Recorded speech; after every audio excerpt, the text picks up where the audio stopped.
Good day, my friends. This is basically a book IC 67, and then in the process of appearing for examinations, while reading for examinations, and maybe during couple of my lectures at National Insurance Company and College of Insurance, I thought of preparing my PowerPoint presentation and then upload it for the benefits of the participant students in this industry, those who are pursuing either diploma in marine insurance or diploma in marine surveys, etc. So all the best, and this is my attempt of a training session. The insurance was practiced in globe even before Christ. Before BC 916 years, the general average was practiced by Rhodians in Mediterranean Sea. This is a contribution from all interest in the venture. This is still it has been practiced. Similarly, even as an Indian social culture, we are also maintaining our social responsibility. Whenever we are going for some marriage function, we give, we offer some money. That is help. It is out of social responsibility. Nowadays, yes, it has been discontinued. People do write on invitation that only blessings, etc. But earlier, when everybody was, sort of middle class, lower middle class, then this was being practiced. The marine insurance also, say for example, in Manusmriti, they have indicated about marine insurance. Then there is a chapter Yoga Kshema. Yoga Kshema is nothing but risk and safety. So marine contracts are also mentioned in this Yoga Kshema. You know that LIC slogan or logo is with the Yoga Kshema. There are also Zokhami hundis which were issued. They were drawn for goods and cargo with the certain terms and conditions for Zokhami hundi. The Chinese also practice, the tears of China is Yangtze River. And in Yangtze River, the cargo was distributed in different boats. They will not put their entire per bottom limit. So they were having restrictions on themselves to have a bottom limit. So my every risk is not concentrated only on one particular boat. So the concept of per bottom limit, per sending limit, per location limit, this has come out of this risk analysis or the risk accepting concept that I should not be concentrating my risk only in one particular place, one particular location, one particular sending, because if there is a loss, it is going to be a huge loss. Similarly, the Rhodesian merchants, they innovated, on this basis, they innovated the bottomary and respondentia bonds. It is a loan basically given for the venture, maybe on ship and cargo, and then if the venture is complete without any problem, they used to get some profit out of the cargo selling. Of course, the interest rate were slightly higher than the normal interest rate because there was a risk attached with it. So the the Italian subsequently, the Italian developed maybe in 14th century. They divided uh, uh, the entire venture maybe in two parts. One is the financial, other is the risk part of it. And then this was practiced in two different uh, disciplines. This has gone to from Italy to UK, then the coffee house, and then everything. You know how the marine insurance is developed in totality. So this is the basically history of the particular thing, and one should know because this is a part of your course book, and you should know the historic events of the marine insurance. Basically, nowadays, if you look at the marine insurance, this has become a very essential part of the overseas trade, inland trade, shipping, import, export, dispatches by courier. So these have become a part of the commercial life. This is very important function which is a marine insurance. It is concerned, basically, if you look at it, the marine insurance is concerned with the insurance of goods in transit. Transit could be very different type of, it could be what we call it nowadays multi-mode transportation. It could be by ship, by air, by rail, by road, by barges, and there are different modes of transportation. We should know the insurance of goods in transit. The insurance of ships is also part of marine insurance. There are different type of vessels you should know, and if you know the three functions of the vessel: float, float safely, take cargo, what type of cargo, and move. So once you know that one, it is easier to understand the different type of ship. The type of cargo will also decide, the type of service what we are providing will decide the shape and size of the vessel, or what we call ships. Ship is called the normally war ladies, the warships, uh, uh, the vessels for war, they are ships. Otherwise, in merchant world, what we call is the vessel. The insurance of various other interests in the ship.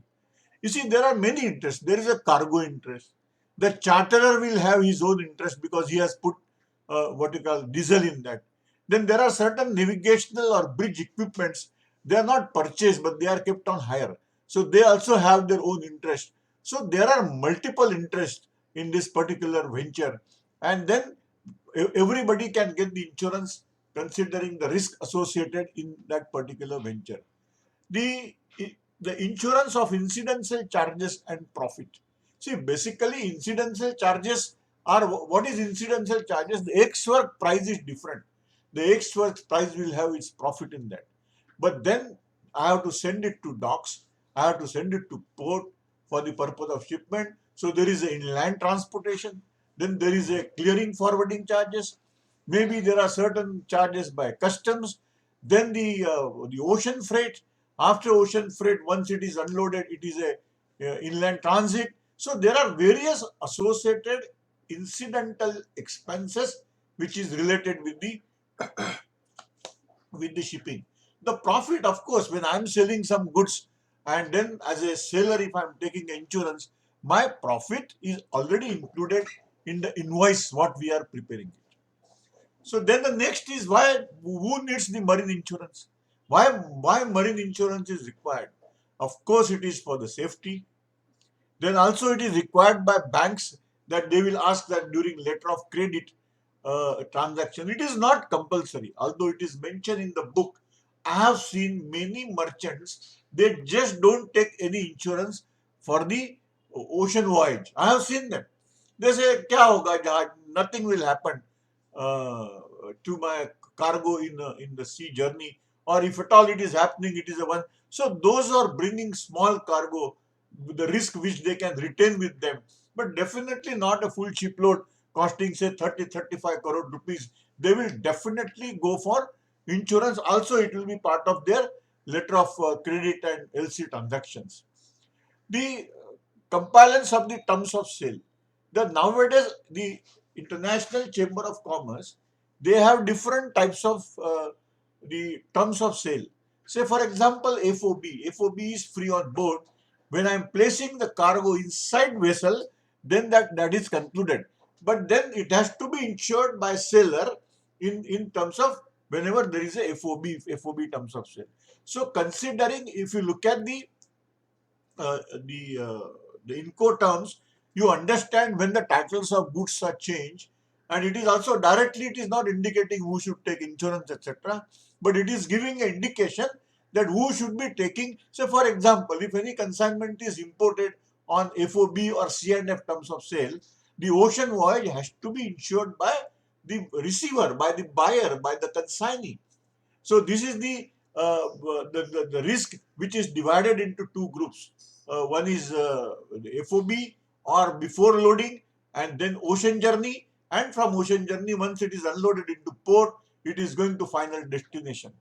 The customs law, of course, customs law also, there is no compulsion from, although it is mentioned in the book, but there is no compulsion that custom will say thou shall take the insurance of cargo. No.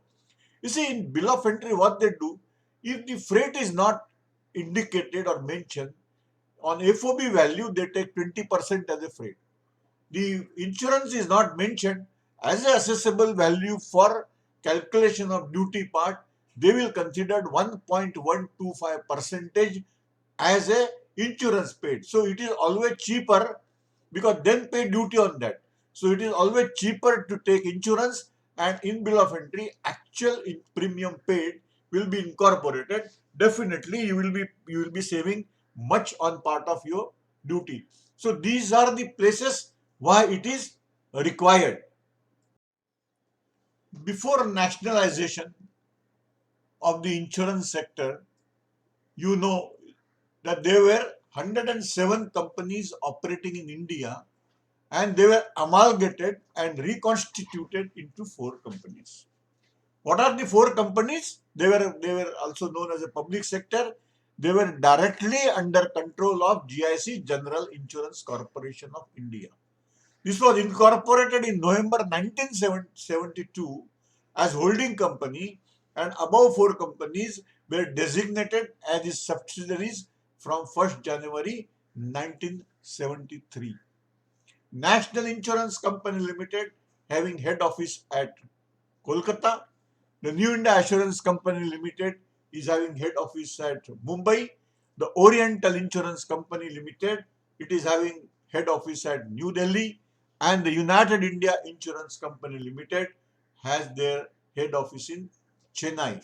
So this is the you can say pre-IRDA scenario after nationalization of insurance companies. These are the companies they were operating in India.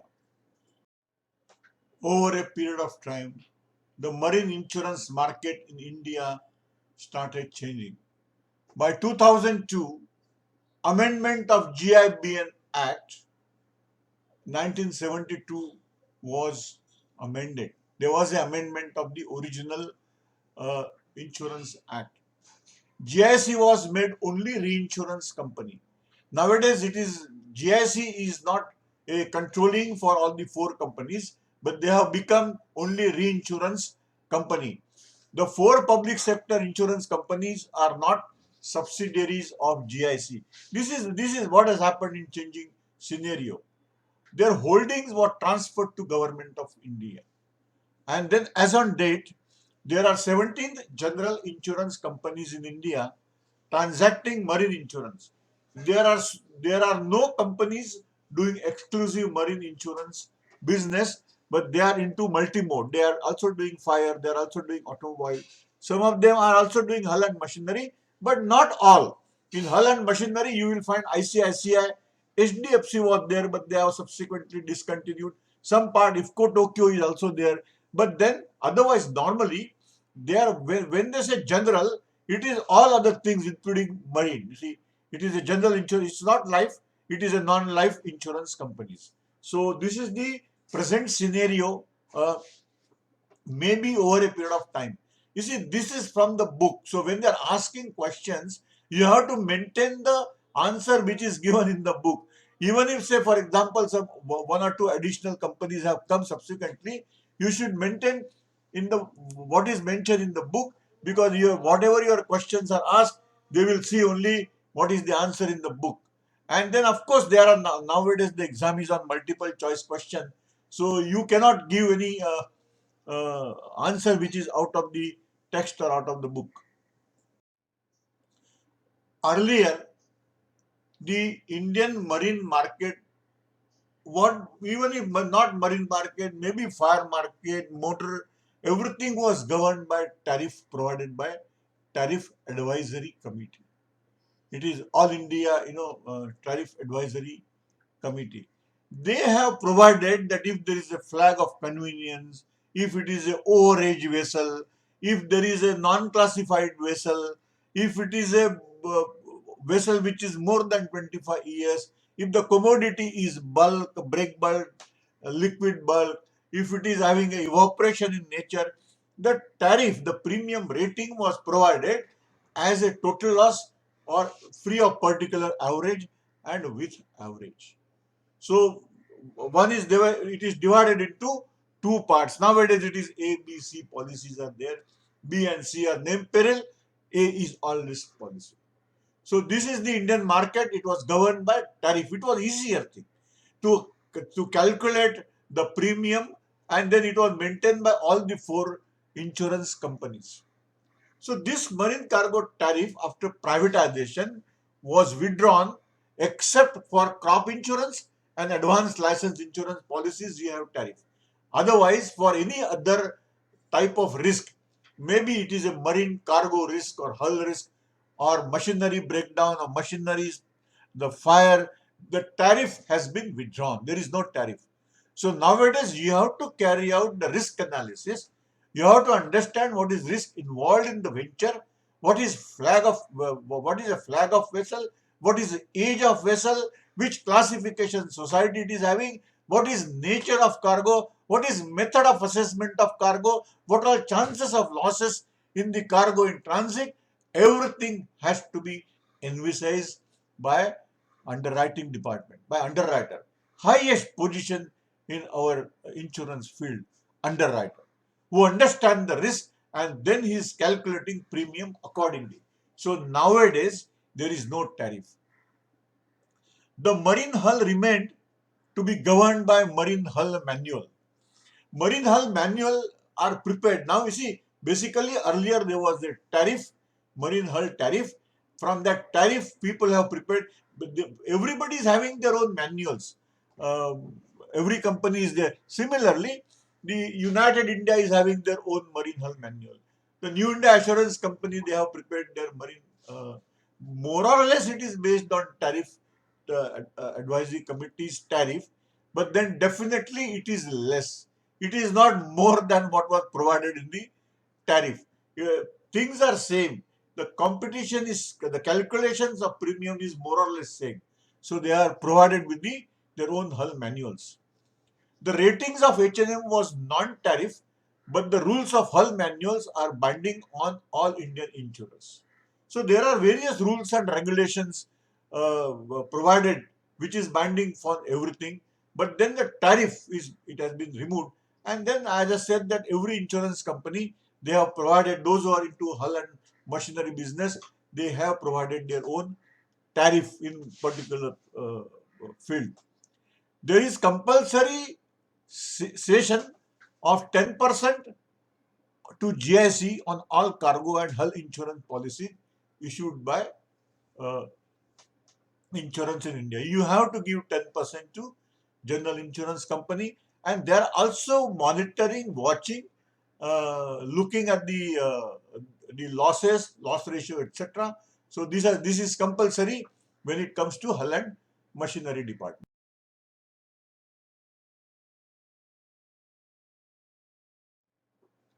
There are many intermediaries involved in this, in total marine uh, cargo, maybe hull and machinery policies. There are brokers.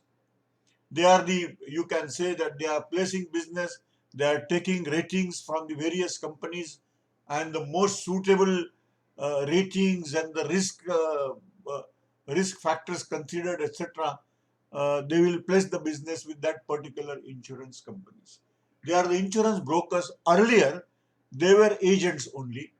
So the individual agents are now, you can say that they are still there, but then the insurance broker, it is having a wider function than a individual agent. There are corporate agents, that corporate groups, corporate companies.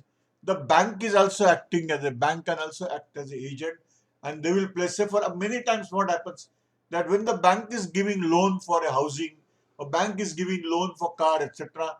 They may see to it that the risk is also taken care by a payment of premium, etc. It's not that all banks are doing it, but then there are corporate agents. The way there are individual agents, earlier still that development officer function is there, and in development officer there are multiple agents. They are booking business on behalf of. They require certain exam qualification of exam, etc. The license is issued to them, and then they can do the agency function and place business with the particular insurance companies. Then there are surveyors. Surveyors are known as loss assessors and loss adjusters. The function is to assess the loss and adjust the loss as per terms and conditions of policy. Earlier in marine, it was not expected by any insurance surveyor to comment on liability of the insurance company. But new rules of ethical standards given by IRDAI, nowadays surveyor is supposed to comment on the liability of the insurance company. So surveyor and loss adjusters earlier were different. Now the loss adjuster is the person who is adjusting the loss as per terms and condition of policy. So one side there is a loss, he is adjusting as per terms and condition of policy. Nowadays this function in overseas market, it is still separate, but in Indian market it is clubbed together. Then there are grievance redressal handled by various sections, or you can say departments. So there is a grievance redressal cell of companies. Every company is having their own grievance redressal cell. Then there are grievance redressal cells which is incorporated in IRDA. Then there is an insurance ombudsman taking care of losses when there are certain grievances. Then there is a consumer forum at district. You see, this is the outside now insurance sector. If at all somebody is aggrieved, having grievances, his claim is not settled, or he feels that there is a the timely action has not been taken, etc. There are consumer forum, state level, district level, national level, and then instead of going directly to the court under civil law, initially the insurance disputes are settled with this consumer forums. Marine insurance in India is subject to various statutes, rules, and regulation. It is under control. So initially, the Insurance Act 1983 and this insurance rule were amended in 1939. This is the basic when we started the insurance rules, regulations in Indian market. Then the Marine Insurance Act 1963 was passed in Parliament. This 1963 Marine Insurance Act 1963 is in a way based on Marine Insurance Act 1906, which is handled by UK. Even in Marine Insurance Act 1963, or in our policies, what we are looking for, ABC policies, etc., you find that it is as per English law and practice. Not that it is as per English law and practice. It is not that it is to be settled in England or something like that, but the law and practice to be followed as per English law. Then there is a Stamp Duty Act. This is a contract, and this contract must be stamped. So this is the Stamp Duty Act 1899 is also applicable for the marine policies. Then there is a exchange control regulations relating to insurance in India. The RBI is controlling this. Then there is a marine hull manual which is prepared based on tariff. This is also a controlling effect. There are various laws applicable to carriers for carriage of cargo. Maybe air cargo, there are different conventions. Then there are different rules for the carriage by ocean. Then the Indian roads carriage, rail carriage. Also bailies. What are bailies? The port is a bailey. The warehouse keepers are bailies. And then the container freight stations are the bailies. The ICD, inland container depots, are the bailies. So there are, for example, if the loss takes place and then someone else is responsible for that loss, it is attributable to the negligence of any carrier or bailey, then there is a chances of recovery. So insurance company under letter of subrogation will try to pursue recovery from them. So this is very important to understand the regulations. The most important document, or you can say it is a Marine Insurance Act 1963. The Marine Insurance Act 1963 is codifying the law relating to marine insurance. There are various things, what is venture, the warranties, the implied warranties of legality, seaworthiness, cargo worthiness, how to settle the claims, section 73, insurable interest, lot of depreciation, you name the thing, the included and excluded peril, everything is not covered. The inherent nature losses are not covered. But then there is a the various sections covering 1963. There are rules provided in this Marine Insurance Act. The rule for uh, the, the making a policy, constitution of policy. So there are certain rules, for example, on deck cargo, for example, when the risk is attaching, what is the definition of perils of the sea, a lot of things are there. So a student or the person who is pursuing this marine insurance should go and read at least the 63 Act once. This is basically purely based on, you see, many times, there is, the policies are insured in overseas market. And then we are referring to 1906 Act because they are not using this 1963. There is no difference from 1906 to 1963.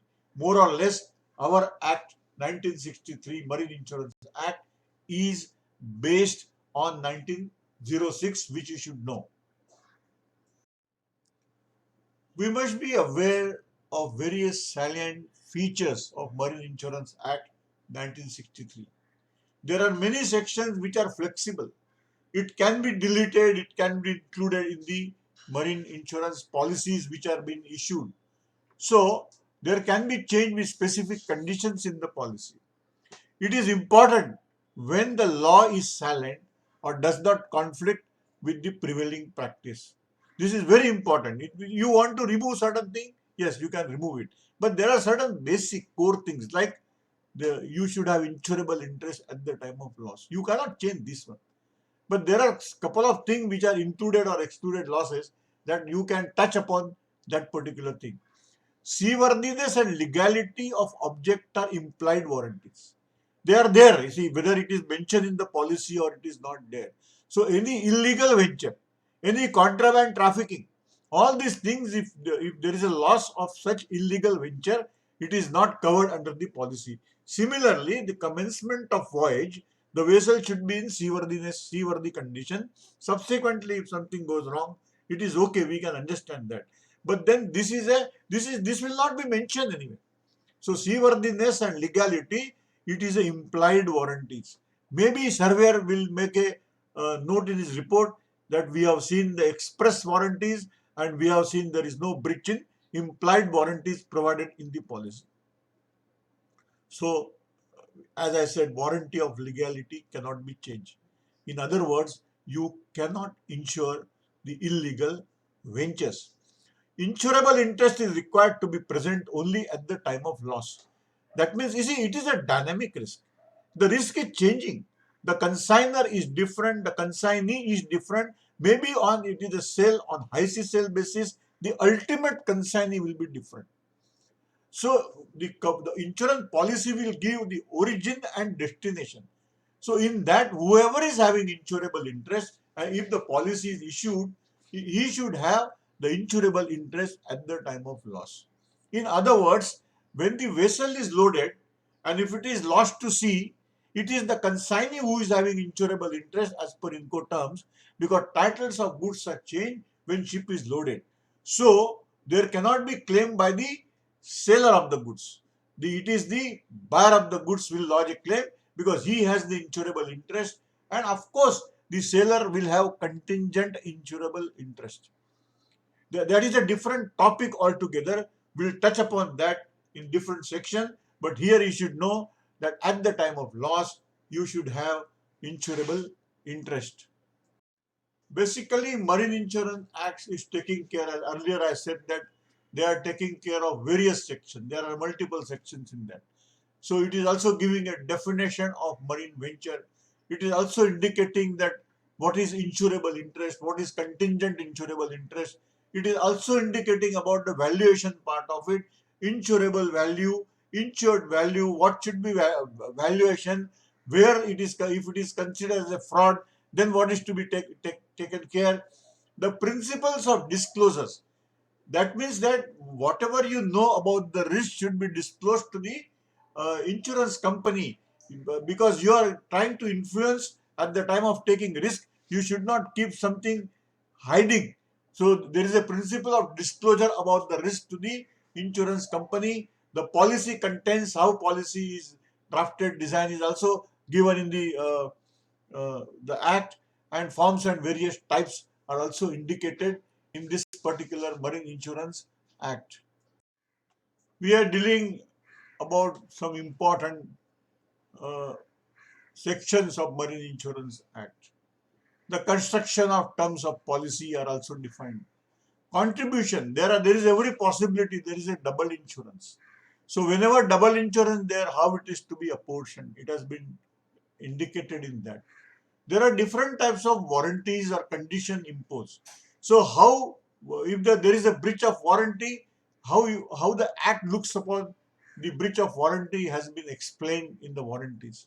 The voyage is defined, that how you will look at the voyage. If there is a deviation, if there is a you can say suspended of voyage, frustration of voyage, then there is a section which is taking care of assignment of policy, because the bankers, they may have some other interest in that.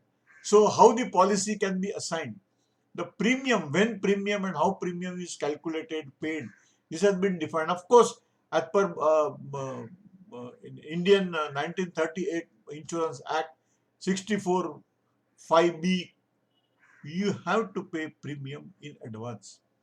I have seen in African market, the premium is also deferred. It is paid subsequently.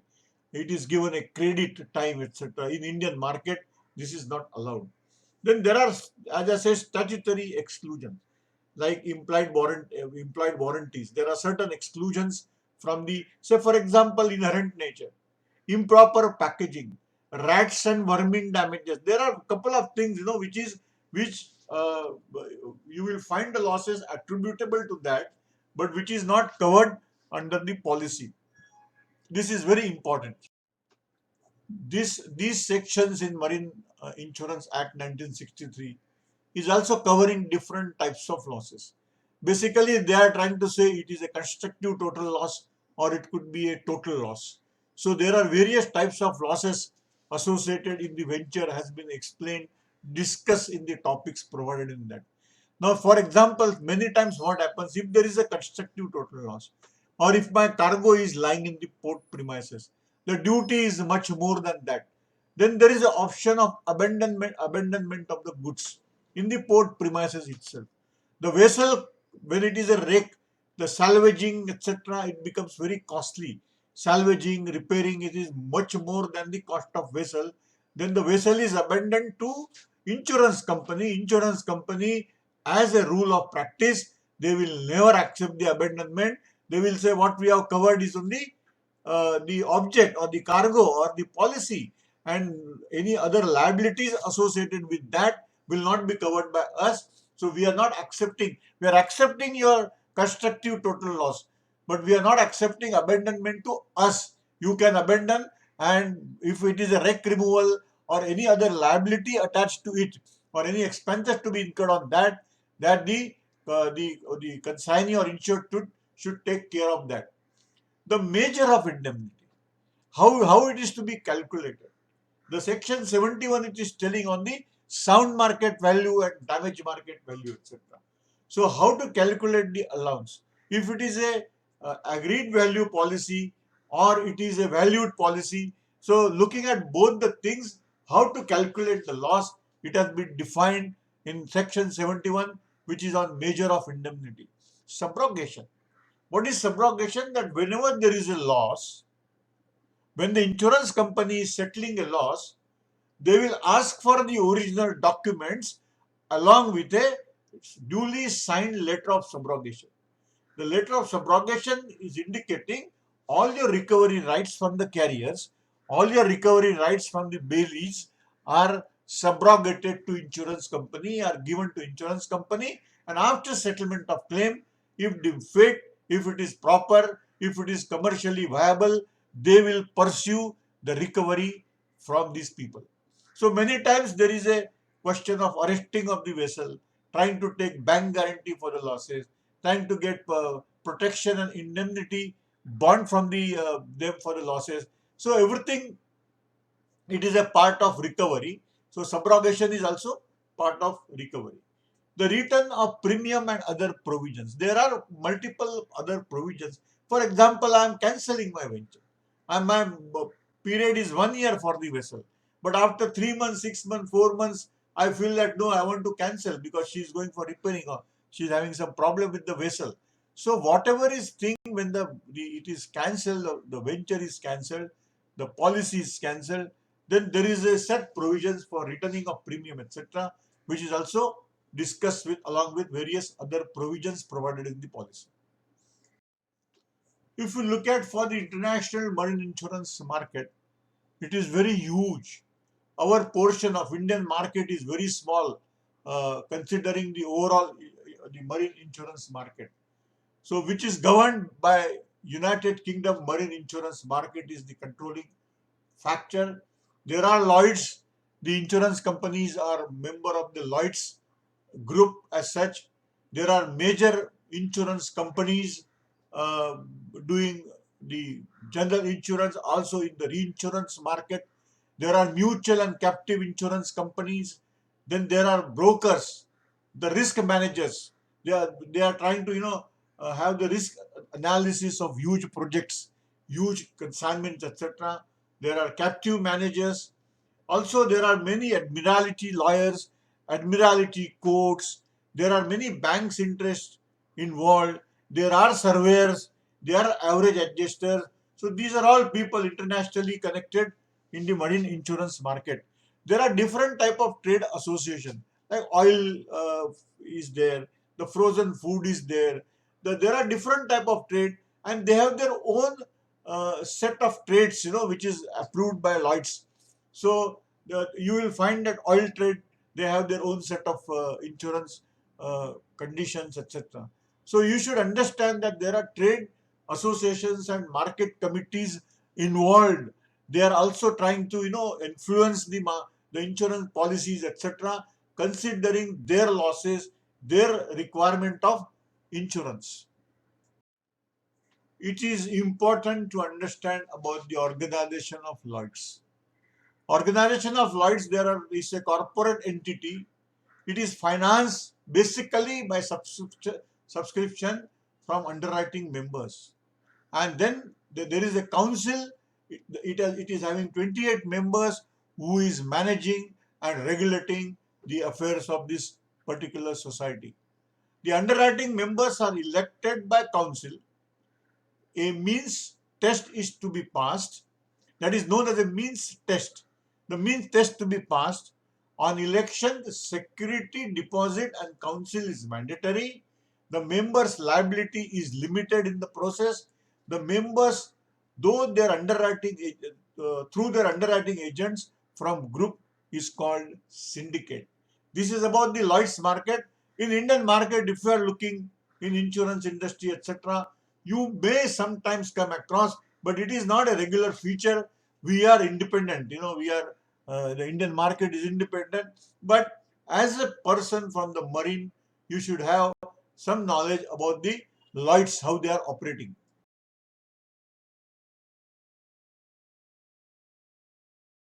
The Lloyd's publications are very, very important. You should know, you should try to find out, because you want to find out where is your vessel, what is the position, what are the problems associated.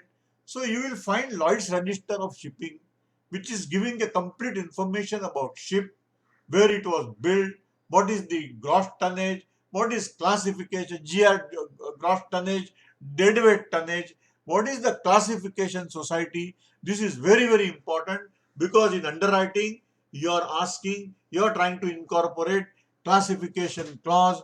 Hey, they should be ISCS member. The flag, what is where she is registered.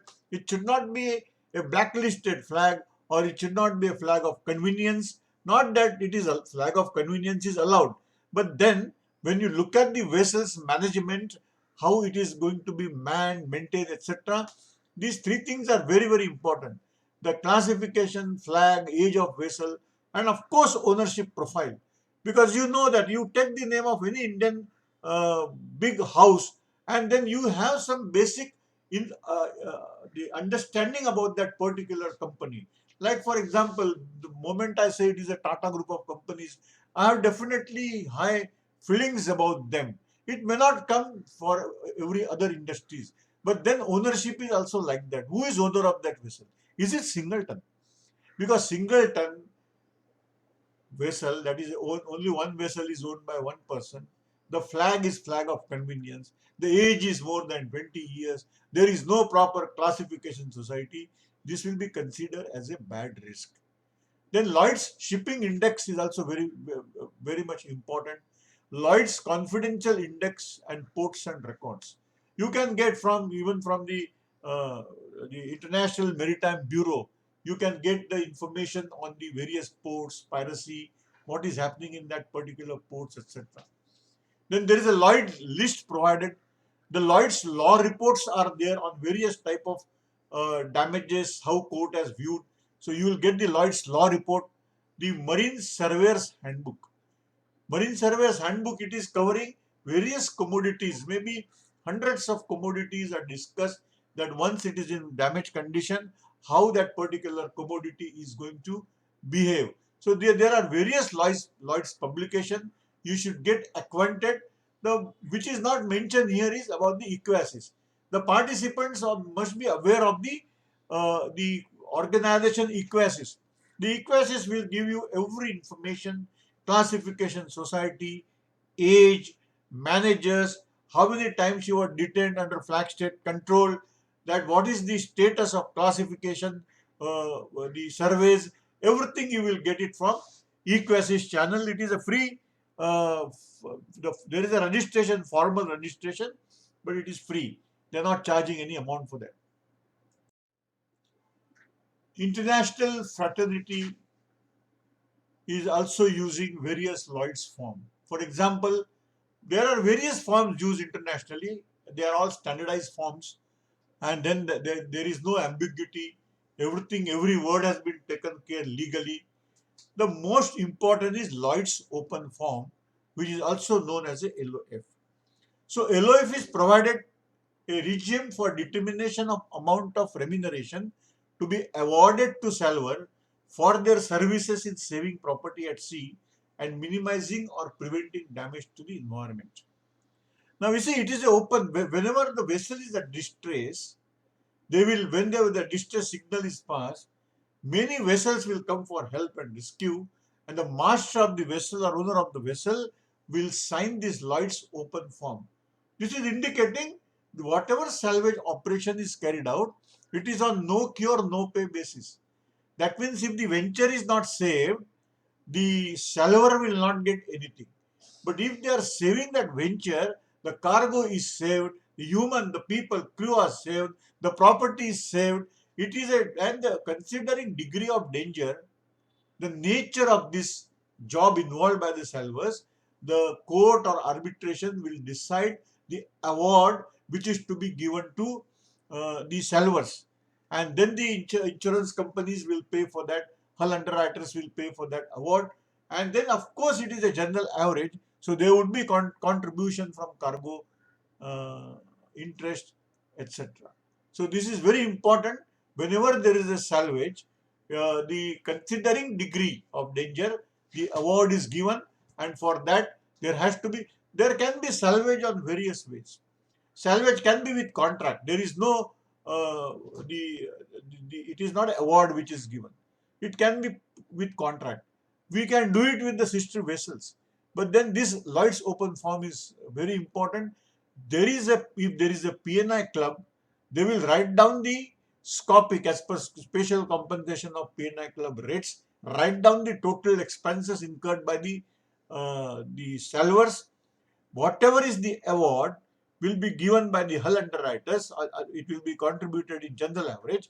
Whatever spills over, it is taken care by PNI club.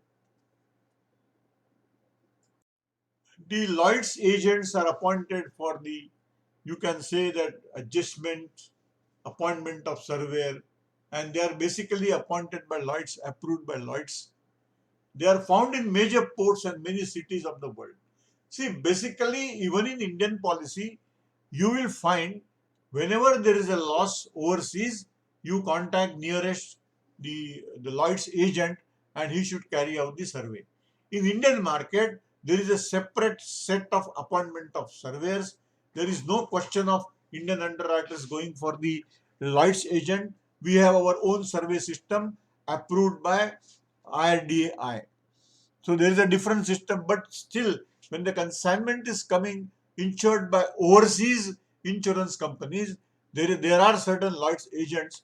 They are functioning in Indian market also. They are found, as I said, that every major port you will find Lloyd's agent, approved agent for doing survey. But then say, for example, like Dubai, they have their own set of surveys. If it is a Bahrain, they have their own set of survey. It is Malaysia, they have their own system. But then otherwise, whenever that is for the local insurance companies when they are taking insurance. Otherwise, there are Lloyd's agents. The fees is also, it is as per schedule of scale, which is provided by the Lloyd's. It is not that. So there is a uniform pattern in that. They are not underwriting agent. They are not going for the insurance. Their job is only for the claim settling, claim assessment, claim adjustment, and negotiation or the discussion or the information given to the particular insurance industry. In Indian market, you will find 99% of the Indian insurance companies, they rely upon Webster in London, the company in London. They have their setup all over world, and then it is the Webster who is trying to find out exactly. They will appoint a surveyor at overseas, take the report, pay their fees, collect it from insurance companies, and they are advising the settlement of claim. In general, these are the duties of Lloyd agents. They inform shipping movements, the arrival of vessel, departure of vessel. Then they inform about the casualties, etc. And then other matters to Lloyd's. If there is a casualty, grounding, maybe the barge or ship is insured, is having PNI cover. So all informations about the casualty, etc. are given by Lloyd's agent to Lloyd's. They are also assisting master of the vessel whenever they are in distress. So Lloyd agent can help them to get a salver, sign open form, etc. So they can give assistance. In emergency response team is available and they are giving help to them. They are also appointing surveys for any damage survey or any issues related to the insurer to claim against insurers, etc. So the appointment of surveyor is also a major function of agent. Agent is adjuster and settler, what they call claim adjusting and settling such claims on behalf of the underwriters concerned. As I informed that Websters are doing this job. 99% Indian insurance sector, be it private or public, they rely upon the knowledge and experience of Webster, which is based in London.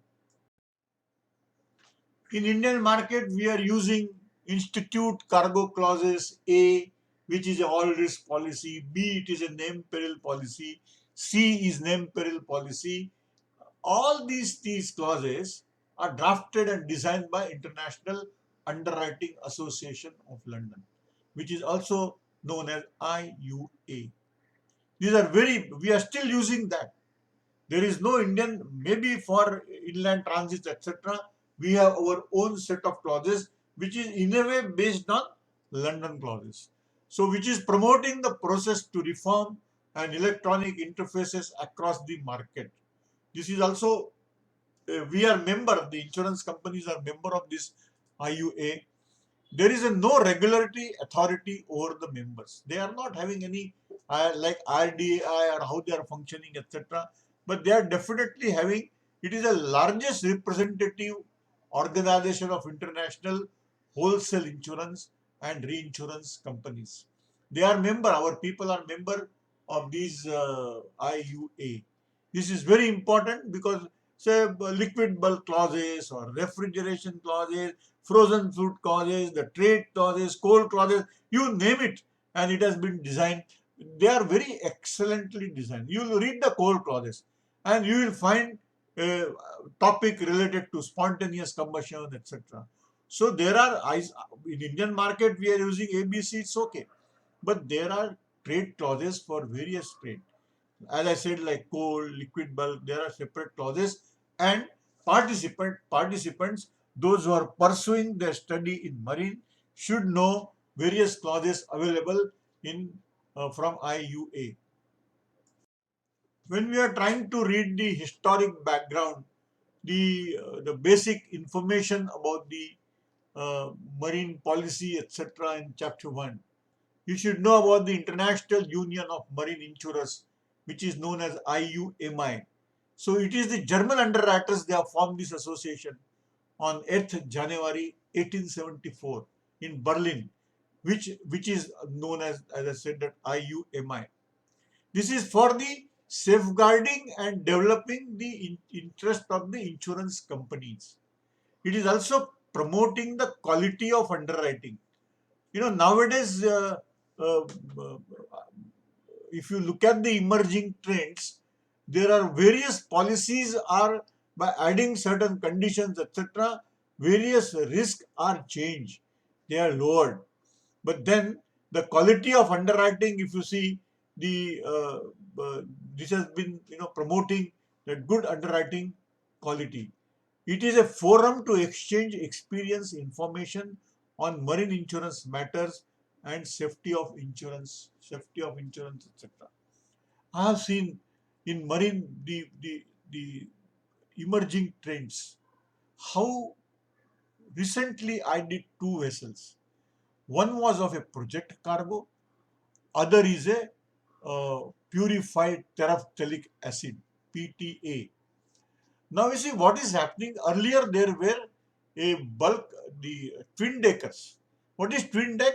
There is a deck in between. In between, the short form become twin decker. Now in twin decker there was no superimposed load. The load was you can say shared at two different levels. Very slowly because of containerization, and also the twin decker is taking more time for loading and unloading. In a way they are phased out. They are not in demand.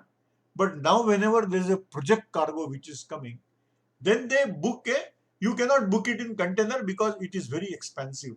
That is one thing. And second thing, I cannot book it in container because of considering my cargo, quantum of the cargo, requirement per month, how many containers are required, etc. So all these things are considered. So I have seen two consignment. One is of PTA, other is of project cargo, came by bulk vessel, dry bulk vessel, 12 meters or 13-meter depth. See, PTA jumbo bags, they are they can carry only 4 stack. You have 10 stack, 13 stacks on that, then naturally bottom is going to get collapsed or some problem. So there is an emerging trend. Things are changing very slowly. The risk pattern is changing because there is a change. Containerization has come. The lash is totally gone. The people are using the dry bulk cargo for a break bulk cargo. Superimpose load in that. So things are very slowly changing, and you should be knowing about it. That who takes care, how it can be controlled, what to do for these type of losses. Again, history. Tariff Advisory Committee, TAC. I am suggesting a person not from the examination point of it, but when you are participating in this marine field, you should try to collect old tariff, cargo tariff, hull and machinery tariff, fire tariff, machinery. The excellent risk analysis and risk rating pattern is shown in this TAC. This was constituted under provisions of the Insurance Act 1938. They have drafted tariffs and standard terms and conditions for various products coming within the scope of tariff. They are governed renewals of major fleets, allowing of layup refunds, and of course, as I said, that premium tariff, etc., except for terms and condition of hull policies. As per the manual, there is a term which is under the tariff. Even hull was under tariff item. Hull, I have seen the tariff item, but now the tariff advisory committee is discontinued. the market, insurance market in India is open market now. You assess the risk, analyze the risk, decide uh, the rating on that, what is going to be a rate of the risk, decide excess, decide deductible, and give your own rating. This is what is the present scenario of Indian market.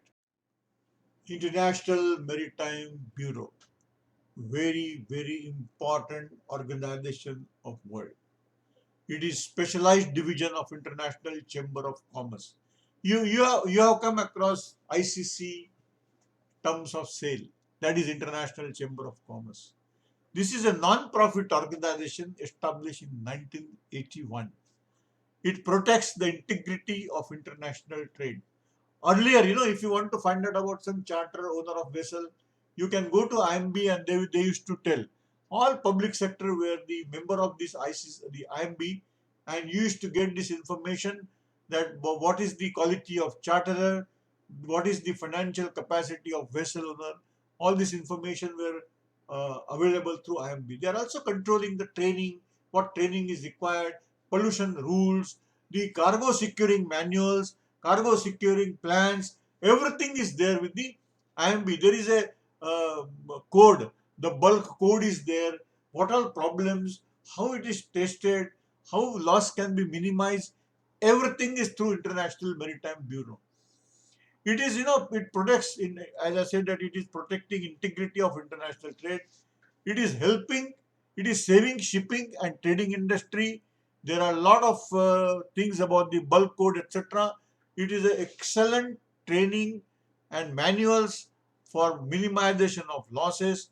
The principal area of expertise is suppression of piracy. You see, there are many places piracy. So they are also keeping very close watch on this piracy. They have their own round the clock anti-pirate locks are also nowadays fitted. It is alarm, not locks. So when this alarm is triggered in a ship, the London office will be active, and they will inform the nearest coast guard, and they have excellent contacts with everybody. They will inform coast guard, and they will try to intercept in between. This is a very good organization. You should know much more about it. Try to read their publications, and it is going to be very helpful. The General Insurance Council in India is also very important.